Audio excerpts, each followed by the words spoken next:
Dieu, je te fais confiance. Je sais que tu m'aimes, je te fais confiance. Je ne sais pas ce que tu vas faire, mais je sais que tu vas faire quelque chose et je ne vais pas m'inquiéter, quoi qu'il arrive.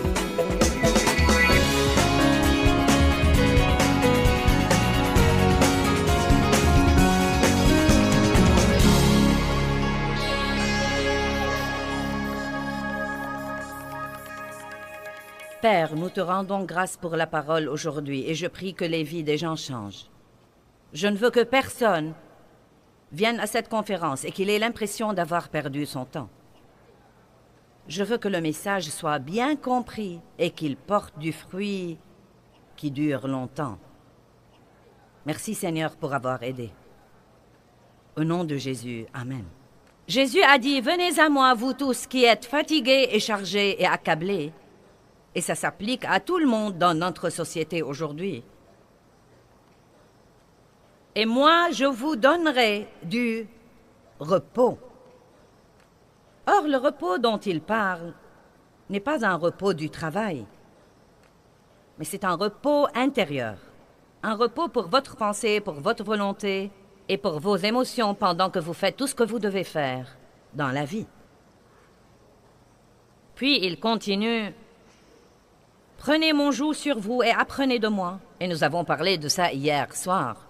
Prendre le joug de Christ veut dire que, quelle que soit la chose que vous devez faire dans la vie, vous devez demander à Dieu de vous aider. Vous devez prier et demander sa force. Et à ce moment-là, vous et lui pouvez affronter toutes les éventualités. Sans lui, nous ne pouvons rien faire, mais avec lui, nous pouvons tout faire.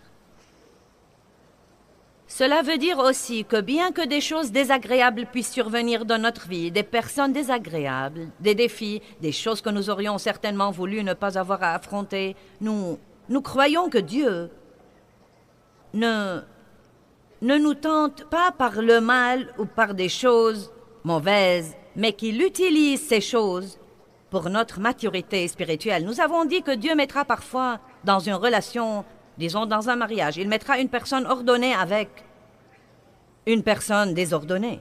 Il mettra une personne très rapide avec une personne lente. Il mettra une personne qui parle beaucoup avec une personne qui parle peu et qui aurait voulu que l'autre ne parle pas beaucoup non plus. Et vous savez, Dieu ne nous fait pas de mauvaises farces quand il nous met avec ces personnes qui nous exaspèrent et nous mettent en colère. Il nous donne plutôt une occasion d'acquérir la nature de Christ. Vous ne pouvez rien acquérir sans avoir quelque chose qui vous pousse à l'exercer. Je pouvais développer mes muscles, mais je ne les ai pas développés avant de commencer à m'exercer. Nous avons la capacité de marcher dans le fruit de l'esprit. Quand vous recevez le Christ, une graine de tout ce dont vous avez besoin pour être à l'image de Christ est plantée en vous. Vous avez ce dont vous avez besoin pour être une personne pieuse.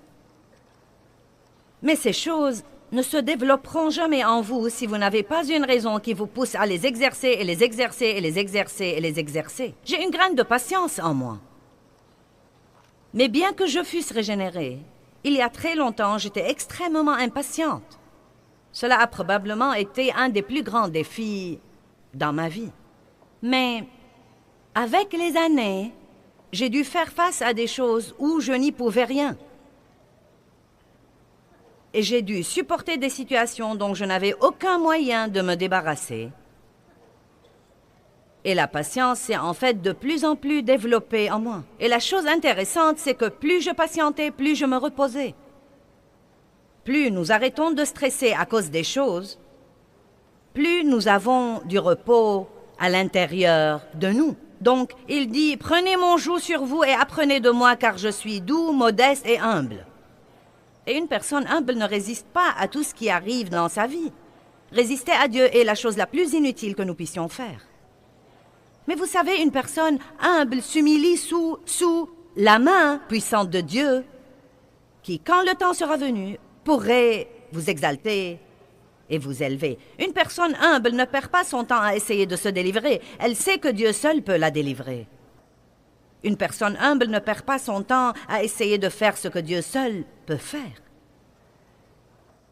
Et si vous prenez mon joug sur vous, dit-il, vous trouverez le repos, le soulagement, l'apaisement, le réconfort et la détente. À mon avis, c'est ça les vacances. Le repos, le soulagement, l'apaisement, le réconfort et la détente. Non pas pour votre corps physique, mais pour votre âme. Le point essentiel, c'est que nous pouvons faire tout ce que nous devons faire. Et pourtant, au-dedans de nous, dans notre pensée, notre volonté, dans nos émotions, dans nos âmes, nous pouvons littéralement être en vacances tout le temps. Nous pouvons faire semblant d'être à la plage, sous le soleil chaud. Nous nous amusons, nous nous éventons, nous sirotons un jus de coco ou vous savez, n'importe quoi d'autre. Et waouh, vous savez, si la brise fraîchit, nous avons une petite couverture là. Nous pouvons nous couvrir, donc je peux gérer ce ministère en vacances. Vous pouvez élever vos enfants en vacances. Vous pouvez gérer vos affaires en vacances. Vous pouvez vivre dans le monde aujourd'hui et survivre et avoir la paix et la joie pendant que votre âme est en vacances. Amen. Cela ne veut pas dire ne rien faire du tout. Cela veut dire en fait que vous pouvez faire davantage. C'est incroyable ce que nous pourrons faire si nous ne sommes pas stressés tout le temps, car ceci anéantit notre force et notre énergie. Aujourd'hui, mon message est intitulé « Rien n'est hors du contrôle de Dieu ». Mais je veux en réalité vous enseigner un petit mot de la Bible de 4 lettres que l'on trouve un peu partout dans la Bible. En fait, ce mot se répète 5675 fois suivant la traduction que vous utilisez. Et ce mot est un peu partout dans la Bible et il change complètement le contexte des versets. Et pourtant, je me risque à dire que la plupart d'entre nous n'y prêtent guère attention. Et ce petit mot dont nous allons parler aujourd'hui est « tout ». Maintenant, que veut dire tout? Eh bien, tout veut dire tout. Cela veut dire que rien n'est exclu. Il n'y a rien en dehors de tout. Tout nous prend à l'infini. C'est interminable. Quand je dis tout, où se termine tout? Le mot « tout » est sans fin. Il englobe tout dans la vie. Il n'exclut rien. Jusqu'où va le mot « tout » ? Eh bien, il y a tant d'endroits dans la Bible où le mot « tout » est mentionné. Et pourtant, je crois que parfois nous lisons le verset et nous ne prêtons pas attention au mot « tout ». Et vous savez quoi? Je suis occupée à encercler tous les « tout » de ma Bible. Et je leur prête attention, comme ce verset que je vous ai lu ce matin. Il pardonne toutes tes iniquités, il guérit toutes tes maladies et tes infirmités. Et j'aime ce que la Bible amplifiée dit du mot « tout », tout sans exception. Il n'y a rien d'exclu. Ce n'est pas que Dieu guérit une maladie, mais qu'il ne peut pas guérir une autre parce que c'est trop dur pour lui. Ce n'est pas qu'il pardonne certains de vos péchés, mais pas d'autres, ou qu'il ne peut pardonner que quelques péchés, mais pas les péchés qui sont vraiment mauvais. Tout, tout, tout, tout. Jésus est le Seigneur de tout. Il est notre Dieu tout-puissant, notre Sauveur à la grâce suffisante. Toutes les bénédictions viennent de lui. Il est tout ce dont nous avons besoin. J'espère que vous ne lasserez pas de m'entendre répéter le mot « tout » aujourd'hui, car vous l'entendrez, je ne sais pas, peut-être 1000 fois dans la prochaine heure. Vous savez, nous disons fréquemment ces choses. Jésus est le Seigneur de tous.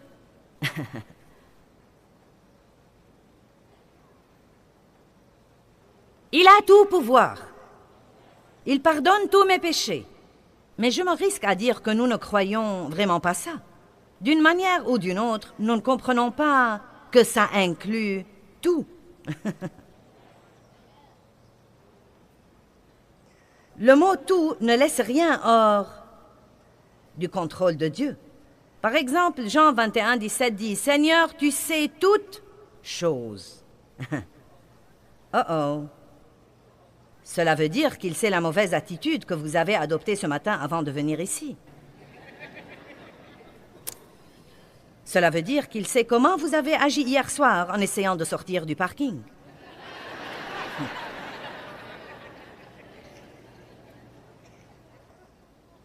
Cela veut dire aussi qu'il savait tout sur vous avant de vous inviter à avoir une relation avec lui. Dieu n'est jamais surpris. Il ne dit jamais « Ah, je ne m'attendais pas à ça ». Vous savez, quand nous avons des problèmes, nous nous disons « Oh, mince alors, je ne m'attendais pas à ça ». Mais Dieu sait tout depuis le début et il a déjà un plan. Dieu a résolu tous nos problèmes avant même que nous ne les ayons.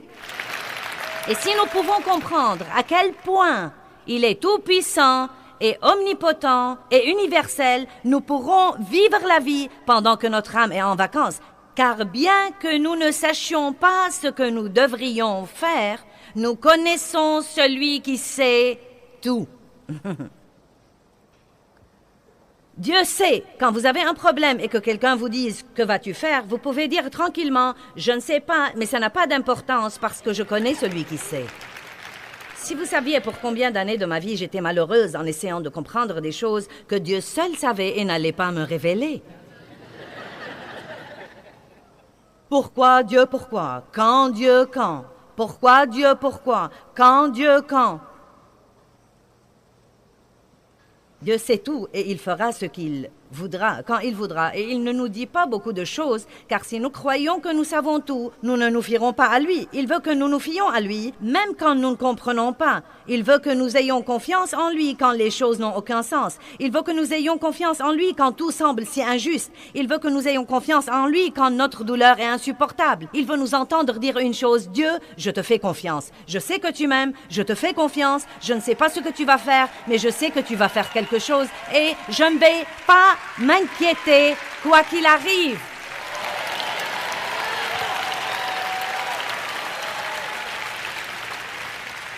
Je crois que je m'exposerai au soleil aujourd'hui et je parle ici du Fils de Dieu. Je vais rester dans la présence de Dieu et laisser le soleil de la justice se lever sur moi. Je veux exaspérer le diable et rester heureuse pendant qu'il fait de son mieux. Amen. Laissez-moi vous poser une question. Votre façon de vous y prendre avec vos problèmes les résout?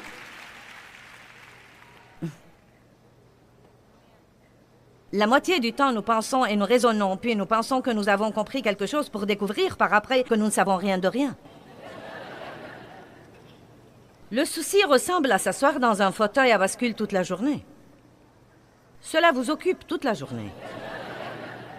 Oh Dieu, que puis-je faire? Je ne sais que faire, Dieu. Que veux-tu que je fasse? Oh Dieu, que veux-tu que je fasse? Et ce qu'il y a, c'est qu'en fin de compte, vous restez sur place. Vous vous êtes occupé, mais vous n'avez pas progressé. La seule chose qui pourrait nous empêcher de nous inquiéter, c'est de nous inquiéter assez longtemps jusqu'à ce que nous ayons finalement la révélation. Ça ne sert à rien. Quand j'enseigne les gens, je n'aime pas dire « ne faites pas ceci et cela ». J'aime essayer de vous enseigner comment. Vous savez, un moyen dont vous pouvez appliquer ces messages. J'ai pensé à cette histoire de s'inquiéter et Dieu, que puis-je dire aux gens pour qu'ils ne s'inquiètent plus? Et je crois que la plupart du temps, vous devez vous inquiéter assez longtemps jusqu'à ce que vous en ayez assez et que vous vous rendiez finalement compte, ça ne s'avance en rien ni avance les autres et je ne vais plus le faire. Sinon, vous continuerez à écouter des messages qui disent « ne vous inquiétez pas » jusqu'à ce que vous vous rendiez compte que ça ne sert à rien de s'inquiéter. Allons à Matthieu 28, 18. Je vais essayer de vous parler de ce que je considère être les tout les plus importants de la Bible. Et celui-ci se rapporte à la puissance de Dieu et à la puissance qui est à notre disposition comme croyants en Jésus-Christ. C'est vraiment étonnant ce que le diable veut que nous ayons une mentalité de faiblesse. Je ne peux pas faire ça, je ne peux pas le faire. C'est trop pour moi. Oh non, je ne suis pas prêt pour ça. Oh, je ne peux pas le faire. Oh non, je ne sais pas comment faire ça. Mais nous sommes équipés de la même puissance qui a ressuscité le Christ d'entre les morts. Le saviez-vous? Allez, je ne veux pas être sermonneuse aujourd'hui. Je veux que vous me compreniez. Nous sommes équipés. Vous avez... Non pas, peut-être que vous pourriez avoir, vous l'aurez peut-être un jour si vous faites un effort, mais si vous avez sincèrement reçu Jésus-Christ comme votre sauveur, si vous croyez vraiment qu'il vit en vous, la puissance qui a ressuscité le Christ d'entre les morts se trouve aussi en vous.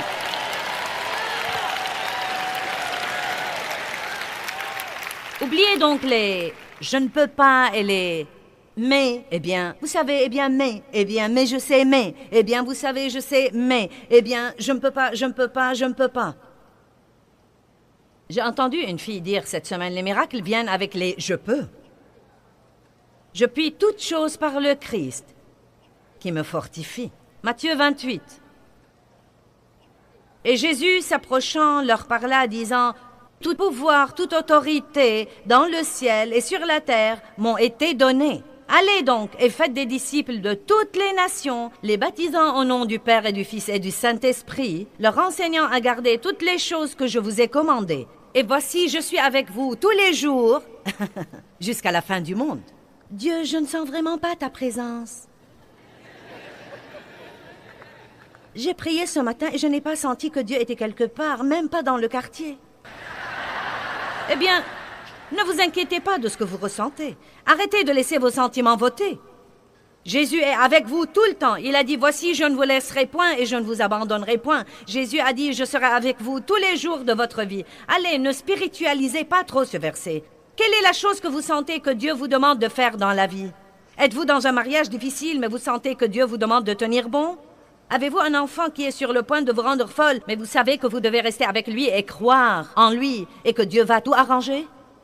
Avez-vous fait beaucoup d'erreurs dans le passé et des choses que vous n'auriez pas dû faire? Et maintenant, vous avez beaucoup de dettes et vous avez dans votre vie beaucoup de désordre à arranger et vous sentez souvent que c'est trop accablant pour y toucher. Et vous essayez depuis 5 ans déjà et vous sentez que vous n'avez fait aucun progrès. Vous savez quoi? Quelle que soit la chose que vous devez faire, que ce soit gérer un ministère mondial, ou rouler dans le trafic, ou élever vos enfants, ou faire face à une situation difficile, ou des beaux-parents avec qui vous devez vous entendre, ou ne pas avoir un bon logis, tout pouvoir lui a été donné dans le ciel et sur la terre. Par conséquent, vous pouvez donc faire ce qu'il vous a demandé de faire. Vous n'êtes pas très content et je ne vais pas arrêter avant que nous soyez vraiment contents.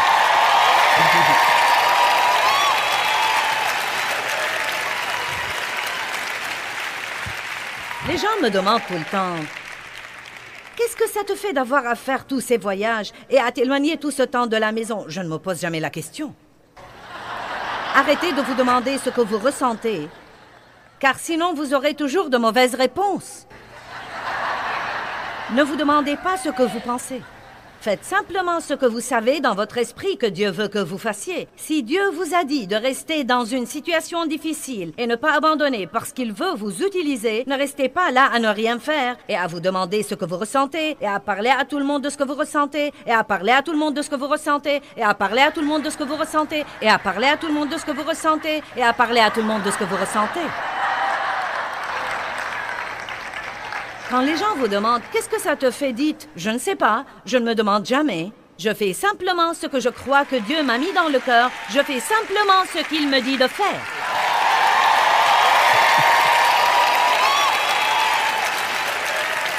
Si votre âme est en vacances, elle n'a pas le droit de ressentir quoi que ce soit. Elle est trop exposée au soleil pour ressentir quoi que ce soit. Elle dit « Ne me dérangez pas, je suis en vacances. » Je ne sais pas ce que je ressens, mes sentiments sont en vacances. Ma pensée est au repos. Je ne résiste plus à Dieu, je ne me dispute plus avec lui.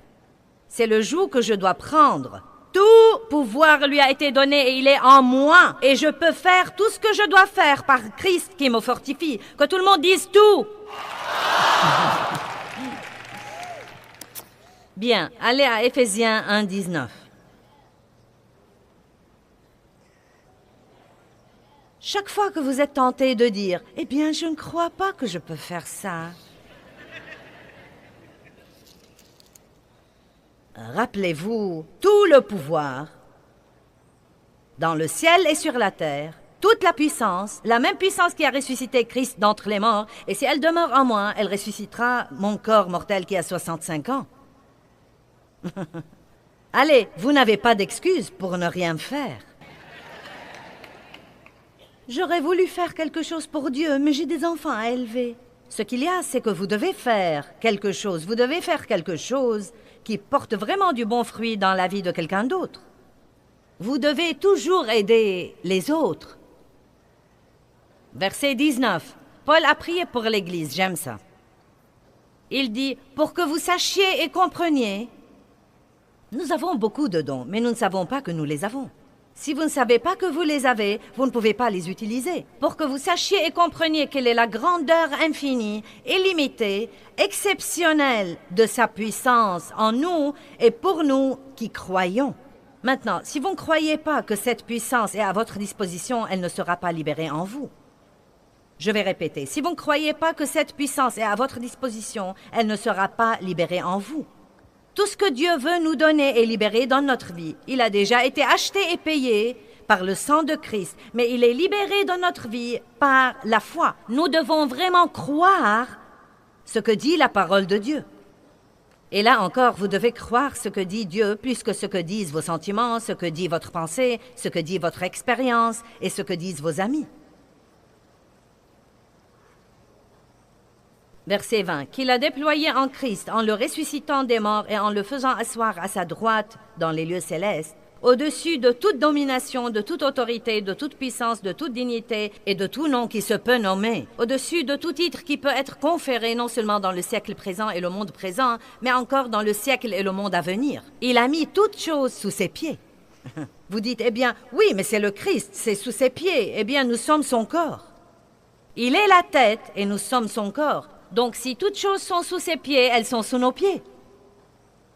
Il a tout mis sous ses pieds et il l'a donné pour chef universel et suprême à l'Église, une direction exercée dans toute l'Église, qui est son corps, la plénitude de celui, maintenant comprenez, qui remplit tout en tous, car dans ce corps vit la plénitude de celui qui accomplit tout et qui remplit tout de lui-même. Je ne sais pas ce que vous en pensez, mais je sais dans mon fort intérieur que Dieu est ici aujourd'hui. Et il n'y a nulle part où j'irai aujourd'hui où il ne sera pas là déjà. Et il n'y a nulle part où j'ai été où il n'a pas déjà été. Et il n'y a rien que je puisse faire ou penser ou dire qu'il ne sait pas déjà. Il n'est jamais surpris. Il sait tout. Il peut tout faire. Il est avec moi tout le temps. Il a tout le pouvoir, toute la connaissance. Et nous voilà.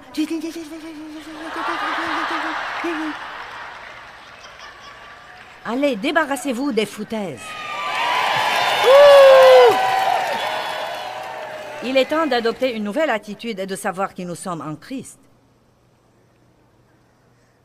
Il sait toutes choses, il voit toutes choses, il entend toutes choses.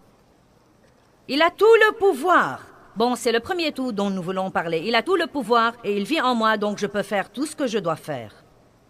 Dites, je peux faire tout ce que je dois faire. Donc, je ne veux pas que vous vous réveilliez le matin et que vous restiez 30 minutes au lit avant de vous lever en pensant « Oh, j'ai peur de me lever. Je ne sais vraiment pas si je peux faire face à un autre jour. Mon Dieu, je ne peux plus supporter. Si tu ne fais pas quelque chose aujourd'hui, je crois que je vais... Oh mon Dieu, j'en ai vraiment assez. » Allez, je sais ce que vous dites. En fait, je dis les mêmes choses parfois. Je les disais pendant des années et des années et des années et des années, jusqu'à ce que j'ai appris le truc que j'essaye de vous prêcher aujourd'hui. Peut-être que j'ai l'air d'une majorette pour le Saint-Esprit aujourd'hui, mais ça va si je peux bien faire marcher l'équipe.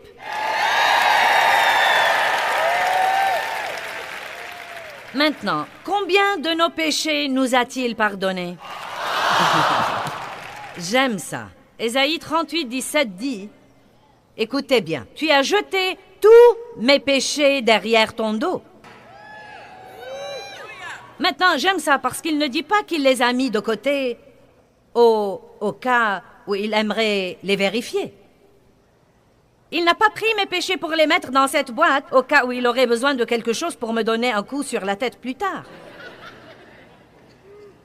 Pourquoi est-ce que la Bible dit qu'il les a jetés? Il les a jetés. Il les a jetés derrière son dos. Parce que Dieu ne s'arrête jamais et ne revient pas en arrière pour regarder quelque chose du passé, oubliant ce qui est en arrière et se portant vers ce qui est en avant. Il n'a pas couvert nos péchés, il les a ôtés. Et à quel point les a-t-il éloignés? Autant l'Orient est éloigné de l'Occident. Et quoi? Il ne s'en souvient plus. Il ne s'en souvient plus.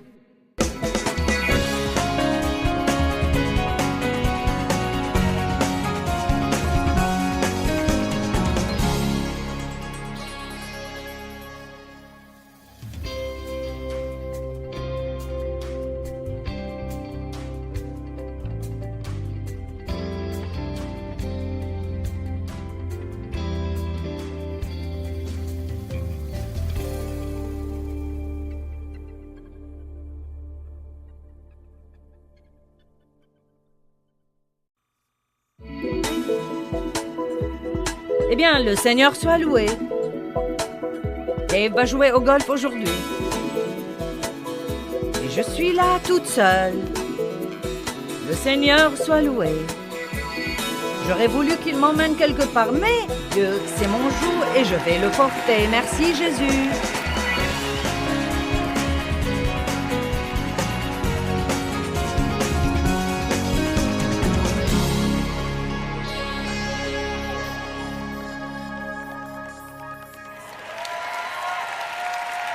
Maintenant, combien de nos péchés nous a-t-il pardonnés?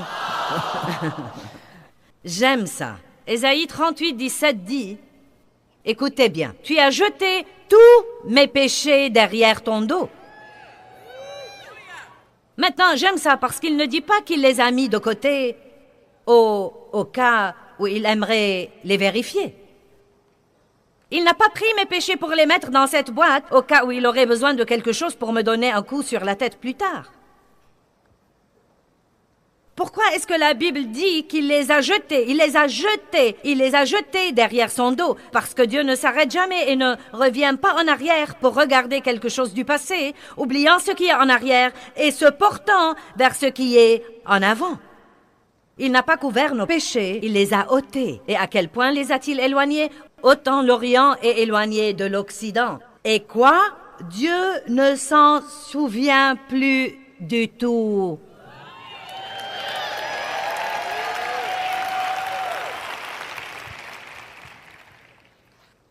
Donc, s'il ne regarde pas vos péchés, pourquoi continuez-vous à les regarder? Vous savez, nous passons beaucoup trop de temps à revoir et revoir et revoir tout ce qui ne va pas chez nous. Tout ce que nous avons fait de mauvais. Nous avons mauvaise conscience et nous nous sentons tout le temps coupables. Mais la Bible dit clairement dans 1 Jean 1, 9, « Si nous reconnaissons et confessons nos péchés, il est fidèle et juste pour nous pardonner tous nos péchés. Et comprenez ceci, il nous purifie continuellement de toute iniquité. » Vous savez quoi, la plus grande majorité des gens, même des chrétiens, ont mauvaise conscience. Au tréfonds d'eux-mêmes, il y a une culpabilité, une honte, un blâme. Et je vais vous dire ce que je crois. Dieu m'a mis ça sur le cœur dernièrement et je le crois. Je crois que c'est quelque chose que je devrais prêcher davantage. J'ai même une idée pour un livre à ce sujet. Je crois vraiment qu'au lieu de regarder le chemin qui nous reste à faire, nous devons commencer à célébrer notre progrès. 50% de vous pensent que c'est une bonne idée et les autres ne sont pas sûrs. Vous savez pourquoi? Parce que c'est une idée étrangère. Vous savez quoi? Nous n'y pensons pas assez parfois pour nous rendre compte du progrès que nous avons fait. Non, mais la plupart d'entre vous n'auraient pas pris une journée de vacances pour venir à l'église un vendredi matin pour écouter une dame crier après eux pendant 2 heures. Il y a 5 ans. Vous n'auriez pas fait ça. Vous avez changé. Vous avez changé. Et vous changez continuellement. Et le fait d'être assis là aujourd'hui veut dire que vous changez. Car quand nous venons à la parole, vous êtes changés à son image de gloire en gloire en gloire. Il est facile de se lever tous les jours et de penser « Oh mince alors, j'étais si impatiente hier. Oh oui, j'ai crié après les enfants de nouveau. Je sais que j'ai promis et je n'ai pas réussi. Et je suis vraiment un grand gâchis et je ne crois pas du tout que ça va marcher. À quoi bon tout cela, vous savez ?» Ou de penser « Je ne suis pas là où je dois être, mais Dieu merci, je ne suis plus où j'étais auparavant. » Vous savez, à mon avis, ce qu'est le progrès? Le fait de reconnaître mes bêtises quand je les fais, c'est un progrès. Et croyez-moi, je les reconnais tout le temps. Non, mais je n'exclus rien. Même quand je pense à les faire, même quand je suis en train de les faire, je crie maintenant « Ah !» C'est comme un grincement, vous savez, dans mes entrailles. C'est un progrès. Pensez à toutes les choses que nous faisons et que nous ne savons même pas qu'il ne faut pas les faire. Je pensais qu'il n'y avait pas de problème à détester quelqu'un. Non, mais si quelqu'un vous maltraite, détestez-le. Allez. Non mais j'allais à l'église tous les dimanches et ça ne me posait aucun problème d'aller déjeuner avec mes amies chrétiennes et de critiquer le pasteur. Après tout, il avait tort. Il le méritait. Il avait besoin de mon opinion et de ma correction. Je ne savais pas qu'il y avait un problème à jalouser les autres. Je ne savais pas ces trucs-là. Mais sachez que je ne laisse passer rien de ça maintenant. Vous savez pourquoi? Parce que le Saint-Esprit vit en nous et il établit notre culpabilité. Et laissez-moi vous dire quelque chose. Quand vous recevez la conviction de Dieu, ne la laissez pas vous condamner. Elle devrait vous rendre heureux. C'est une raison de célébrer Dieu merci. Je sais quand je fais quelque chose de mauvais maintenant. Dieu merci parce que je ne vis plus stupidement. Dieu merci, j'ai maintenant des yeux pour voir et des oreilles pour entendre, et tu ravives ma vie spirituelle, et je deviens de plus en plus sensible à ta présence. Combien d'entre vous ont passé quelques années de stupidité? Combien d'entre vous pensent que c'est juste, que nous devons célébrer?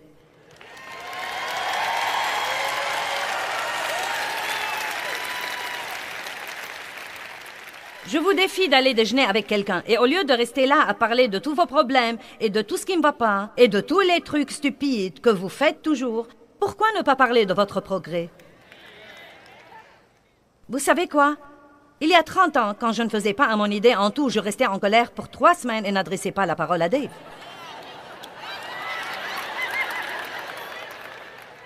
Amen? N'est-ce pas? 3 semaines. Une fois, je ne lui ai pas adressé la parole pendant 3 semaines, car j'étais têtue, c'était comme ça. Et maintenant, vous savez quoi? Nous ne nous disputons pas beaucoup, mais si nous nous disputons... Non, mais si ça dure 5 minutes, ça a duré très, très longtemps. Et je fais n'importe quoi plutôt que de rester fâchée. Je me fiche pas mal s'il a raison, si j'ai raison, qui a tort. Je suis maintenant adonnée à la paix.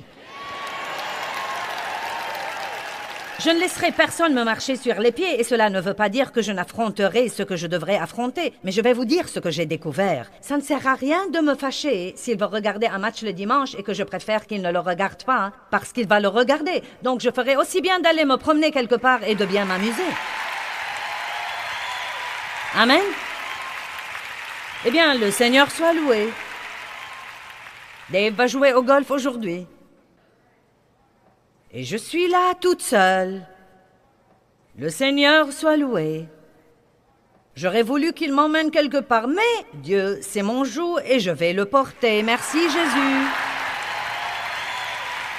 Oh, merci Seigneur, j'ai acquis un caractère pieux aujourd'hui. Quand il rentre à la maison, je ne dois même pas être fâchée. Je peux lui parler et je peux être heureuse qu'il se soit bien amusé.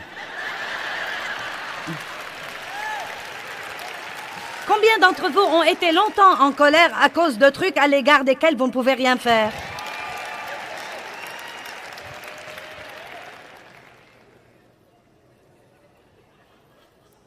Célébrez votre progrès. Merci Seigneur, Dieu m'a changé. Ouh! Merci beaucoup Seigneur, je suis une personne complètement différente. Croyez-moi, je me risque à dire que 99% du temps maintenant, je suis vraiment heureuse. Et paisible. Waouh! Vous savez, je fais rarement des bêtises maintenant, mais je faisais rarement ce qu'il fallait faire auparavant. Si je faisais quelque chose de bien, c'était une exception. Je faisais des bêtises tout le temps. Je ne souffre plus de la culpabilité et de la condamnation. Qui peut penser à un progrès qu'il a fait? Que faisaient les Israélites quand ils faisaient des progrès? Ils bâtissaient un hôtel et faisaient une fête. Non, mais ils célébraient en traversant le désert. Alors, ils bâtissaient toujours des hôtels et ils faisaient des fêtes et toutes sortes de trucs. Quand ils ont traversé la mer Rouge, ils ont sorti leurs tambourins, ils ont dansé, ils ont chanté. Je ne crois pas que nous faisons assez de fêtes. Je ne crois pas que nous célébrons assez.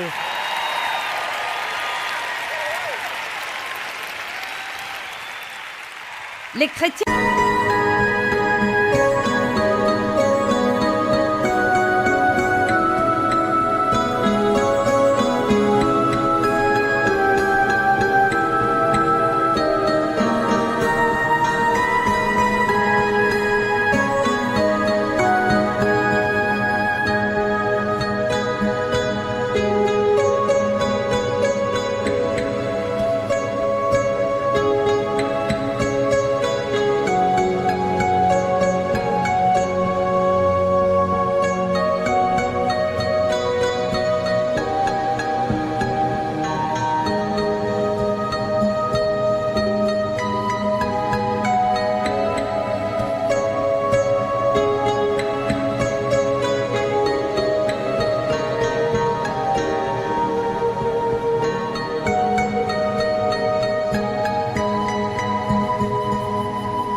vraiment trop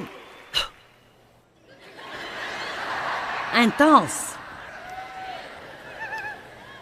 Je crois que vous devez célébrer le fait qu'il vous ait pardonné tous vos péchés et célébrer le fait qu'il ait jeté tous vos péchés derrière son dos.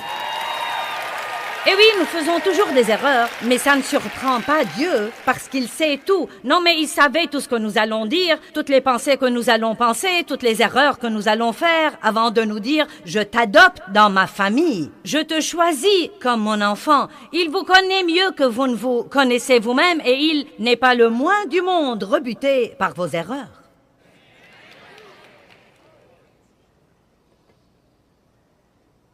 Puisque nos péchés ont été absolument pardonnés, il n'y a plus d'offrande que nous devons faire pour le péché. Cela veut dire que nous ne devons pas nous sentir coupables et perdre notre joie, car nous ne pouvons pas vivre comme des êtres humains parfaits. Si je pouvais être parfaite, je n'aurais pas eu besoin de Jésus et vous non plus. Mon âme peut se reposer. Dieu soit loué, laissez-moi vous dire à quel point c'est merveilleux. Le diable dit « Tu ne pourras jamais y arriver. Aussi grands que soient tes efforts, tu n'y arriveras jamais. Tu es toujours impatient, tu es toujours ceci, tu es toujours cela. » Et moi je dis « Il y a des parasites dans la radio. » Laissez-moi la régler sur une autre fréquence. Oh oui, la voilà. Dieu m'aime beaucoup, je suis la justice de Dieu en Christ. Je suis justifié, je suis accepté de Dieu par Jésus-Christ. Ouh, alléluia, tout le pouvoir est en moi. Maintenant, puis-je vous dire quelque chose? Je vis de cette façon. Et si vous ne prenez pas la décision de vivre de cette façon, vous n'allez jamais avoir ce que vous voulez. Je me parle toute seule à haute voix. Je fais des réunions avec moi-même. Je me dis de me lever et de me redresser. Et parfois, quand je me sens je prends un bout de papier et j'écris à la main toutes les choses pour lesquelles je dois être reconnaissante. Allez, vous devez combattre le bon combat de la foi. Le diable vous hait. Vous comprenez? Il est vraiment vexé que vous ayez accepté le Christ, mais il veille à ce que vous n'en jouissiez jamais. Il vous hait. Mais tout le pouvoir, tous mes péchés ont été jetés derrière son dos. Oh, voici un autre bon verset. Marc 10, 27. Pour les hommes, cela est impossible, mais pour Dieu, tout est possible. Ouh! Allons à Marc 10 pour une minute. Maintenant, vous savez, c'est l'histoire d'un jeune homme que nous appelons le riche, un jeune chef, et je me risque à dire que beaucoup de gens ne comprennent vraiment pas l'ampleur de cette histoire. Donc, prenons quelques minutes pour en parler. Marc 10, 17. Comme Jésus se mettait en chemin, un homme accourut et se jetant à genoux devant lui, lui dit « Maître, tu es essentiellement et parfaitement et moralement bon. Que dois-je faire ?» Maintenant, voilà la première erreur. Que dois-je faire? Combien de fois nous demandons à Dieu « Que veux-tu que je fasse? Que puis-je faire? Que puis-je faire? Que puis-je faire ?» J'ai pensé l'autre jour à quelqu'un qui avait un problème dans sa vie et j'avais prié pour lui et prié et rien ne semblait changer et pourtant, autant que je sache, je me suis surprise à dire « Dieu, que puis-je faire? » Et le point essentiel, c'est qu'il n'y a rien que nous puissions faire. Nous pouvons faire confiance à Dieu, nous pouvons prier et croire que Dieu peut faire ce que nous ne pouvons pas faire. Laissez-moi vous dire ce qui est impossible. On ne peut pas changer les gens. Allez, maintenant beaucoup d'entre vous pourront avoir leur âme en vacances aujourd'hui avant de sortir d'ici, si vous vous rendez vraiment compte que vous n'allez pas changer cette personne à qui vous êtes marié. Allez, aidez-moi. Je peux entendre certains d'entre vous dire « Eh bien, s'il ne change pas, il n'y a pas moyen que je puisse le supporter. » Je puis tout par le Christ qui me fortifie. Si c'est là que Dieu veut que je sois, je peux être là, et je peux être là avec joie, et je peux être là avec paix. Allez, les miracles ne viennent pas avec les « je ne peux pas ». Que puis-je faire? Que puis-je faire?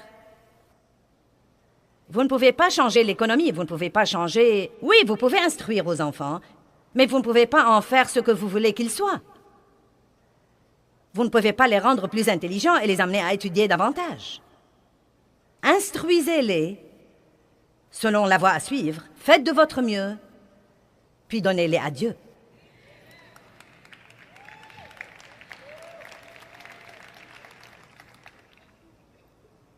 Que dois-je faire pour hériter la vie éternelle? Et Jésus lui a dit, ne m'appelle pas bon, il n'y a de bon que Dieu seul, verset 19. Tu connais les commandements, ne tue point, ne dérobe point, ne commets point d'adultère, honore ton père et ta mère, verset 20. Le jeune homme lui répondit, Maître, j'ai observé toutes ces choses dès ma jeunesse. Mais voilà le vrai problème de ce jeune homme, et il ne savait même pas qu'il avait ce problème. Nous avons des problèmes et nous ne savons pas que nous les avons. Et Jésus, l'ayant regardé, l'aima. J'aime cette partie. Il l'a aimé et il nous châtie et nous discipline parce qu'il nous aime. Quand Dieu nous dit ce qui ne va pas chez nous, ce n'est pas pour que nous ayons mauvaise conscience, mais parce qu'il nous aime et qu'il veut que nous nous améliorions. Et il lui dit, il te manque une chose. Va, vends tout ce que tu as, donne l'argent aux pauvres et tu auras un trésor dans le ciel. Ce verset déconcerte certains. Et pour être franche, ils se heurtent souvent à ce verset et ils disent, passons rapidement sur ce verset et passons au verset suivant. Laissez-moi vous clarifier que Dieu ne s'intéresse pas à l'argent de ce jeune riche. Il lui a dit qu'il devait tout abandonner parce qu'il savait que l'argent avait de l'emprise sur lui. Dieu ne se soucie pas de votre argent tant que ça n'a pas de l'emprise sur vous. Dieu ne s'intéresse pas à la quantité d'argent que vous avez. Il veut que vous soyez bénis. Il ne veut pas que les richesses du monde aillent aux pécheurs. Mais ce qu'il y a, c'est que, et c'est la vérité absolue, plus vous avez des possessions, plus vous avez de l'argent, moins vous êtes dans le besoin. Plus vous êtes populaire, plus vous avez une haute position, plus vous risquez et vous courez le danger de vous éloigner de Dieu. Vous n'êtes pas trop enthousiasmé. Dieu m'a dit une fois, il y a 2 tests que tu dois passer concernant l'argent. Comment tu te comportes quand tu n'en as pas et comment tu te comportes quand tu en as beaucoup. N'essayez même pas de me dire que l'argent et les choses et la gloire ne changent pas les gens parce qu'ils les changent. Qu'a dit le prophète à Saul? Il lui a dit, lorsque tu étais petit à tes yeux, tu as obéi à Dieu et tu as fait tout ce qu'il t'a dit de faire. C'est incroyable ce qu'un peu de gloire peut faire aux gens, à tel point que beaucoup de prédicateurs succombent au péché et c'est médiatisé et ça fait un tel tapage contre la parole et cause maintenant un tel manque de respect envers les autres personnes qui sont dans le ministère. C'est tragique. Et la plupart d'entre eux, si vous allez au fond de ce qui leur est arrivé, ils ont commencé bien, mais ils en sont arrivés au point où ils ont senti qu'ils avaient tant de pouvoir qu'ils pouvaient faire tout ce qu'ils voulaient faire et n'en seraient pas tenus pour responsables. Et donc ce jeune homme a dit, « Que dois-je faire ?» Eh bien, il a pu observer la loi, mais il n'a pas pu s'empêcher d'être avide. Vous pouvez être religieux, mais c'est les questions du cœur qui comptent pour Dieu. Et donc, il a dit, verset 22, « Écoutez bien, mais affligé de cette parole, cet homme s'en alla tout triste et chagriné, car il avait de grands biens. Maintenant, vous savez, dès que Jésus lui a dit, « Renonce à ton argent », l'homme est devenu triste et déprimé. Essayez de recevoir des offrandes. Laissez-moi vous dire quelque chose. Parfois, votre humeur tout entière est affectée. Vous pouvez presque sentir ces murs invisibles qui s'élèvent. Les voilà, ils essayent de vous prendre votre argent. Dieu ne nous demande pas de l'argent parce qu'il en a besoin, c'est un test. Il ne s'intéresse pas à votre argent si vous êtes un canal et non pas un réservoir. Voyez, il a dit à ce type, verset 23, Jésus regardant autour de lui dit qu'il sera difficile à ceux qui ont besoin des richesses et qui se confient dans les richesses d'entrée dans le royaume de Dieu. Donc, il dit que vous pouvez avoir des richesses, mais si vous ne les utilisez pas là où il faut, elles vont avoir de l'emprise sur vous et vous aurez du mal à obéir à Dieu et à le suivre et à demeurer fort en lui. Les disciples étaient excessivement perplexes et étonnés. Ils se sont probablement sentis comme vous vous sentez ce soir. Eh bien, je ne peux jamais rien posséder si je veux servir Dieu. Et de toute façon, il continue et il dit, « Il est plus facile à un chameau de passer par le trou d'une aiguille qu'à un riche d'entrer dans le royaume de Dieu. » Eh bien, voici la chose. Elle sera instructive pour certains de vous. Le trou de l'aiguille était en fait une porte à Jérusalem. Nous ne parlons pas d'une aiguille à coudre et de faire passer un chameau par son trou. C'est là que nous devons comprendre. Le trou de l'aiguille était une porte à la ville de Jérusalem, qui était une très petite porte, et le seul moyen pour qu'un chameau puisse la passer était de descendre à genoux et de la passer comme ça. Maintenant, ce que dit Dieu, c'est que si vous vivez à genoux,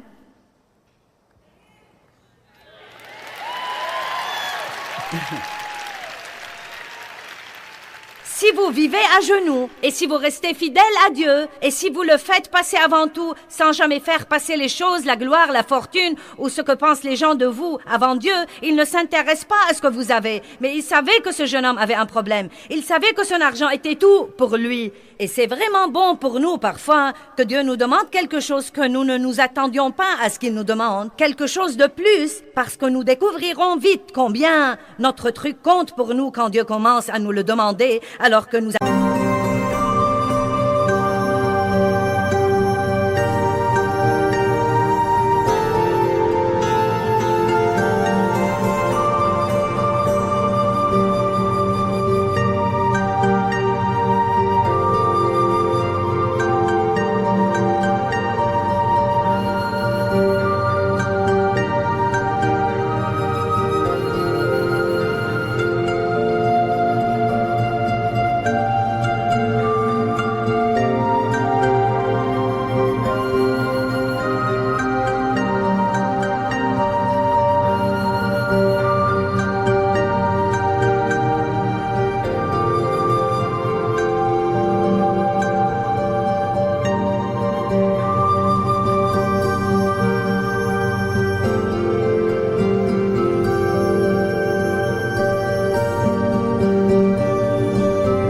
avions d'autres plans pour lui.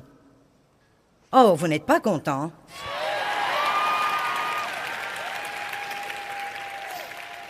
Vous savez, je vais être franche, je ne parle pas beaucoup de l'argent dans mes messages, car je sais que les gens vont faire ça.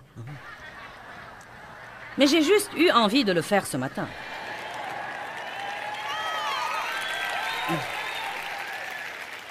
Puis il dit, bonté divine, il dit, il n'y a personne qui ait quitté maison ou champ ou sœur ou frère ou père ou mère pour l'amour de moi qui n'en reçoivent maintenant en ce temps-ci 100 fois autant. Eh bien, il n'essayait pas d'enlever au type les trucs qu'il avait. On ne peut pas savoir ce que ce type aurait fini par avoir s'il avait fait ce que Dieu lui avait dit de faire.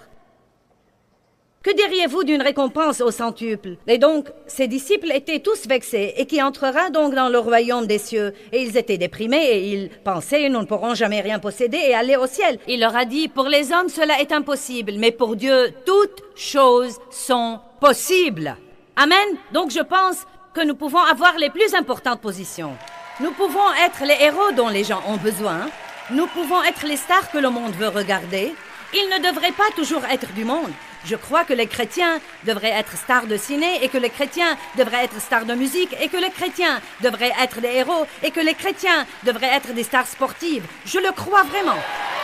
Mais le seul moyen d'avoir ce genre de truc sans que cela nous fasse ce qu'il fait au monde, c'est d'y entrer humblement et à genoux. Allez! Je prêche mieux que vous ne réagissez. Amen. Plus ce ministère grandit, plus ça me fait peur. Plus de temps je dois passer à genoux. Écoutez, je suis bien consciente de ce que peut vous faire la popularité. Et je prie Dieu tout le temps de m'aider à me rappeler d'où je suis venue et de me rendre compte que je peux y revenir rapidement sans lui. Tout est possible pour Dieu. Vos enfants peuvent changer avec Dieu. Votre mariage peut changer avec Dieu. Vous pouvez changer avec Dieu. Vous pouvez avoir tout ce que le monde vous offre et pourtant faire passer Dieu avant tout. Mais sans lui, vous ne pouvez absolument rien faire. Amen. Nous parlons du monde aujourd'hui et de ce qui se passe dans le monde. Vous savez, qu'arriverait-il si le gouvernement disait « Nous allons fermer pour 3 jours et prier ».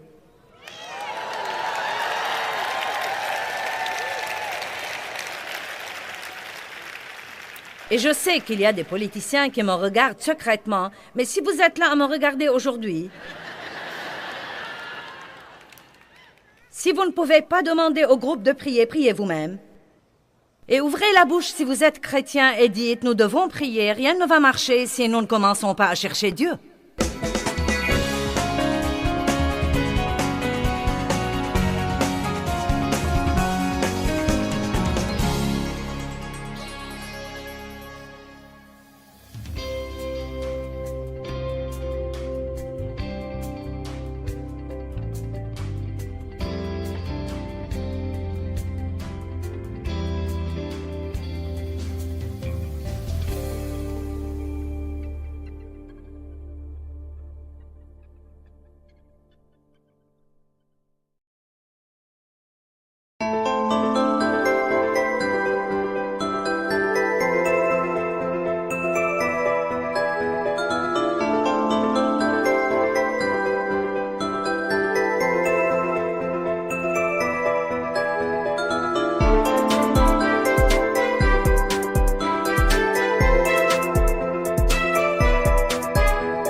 khắp phương trời vẫn nhớ tới quê hương. Người về đây thăm làng trù quê mẹ và làng sen quê cha, xúc động bồi hồi người rơi giọt lệ, thương mái nhà tranh thương đất mẹ nghèo. Đi suốt cuộc đời mới được thăm quê hương, gặp lại tiếng thói mẹ ngồi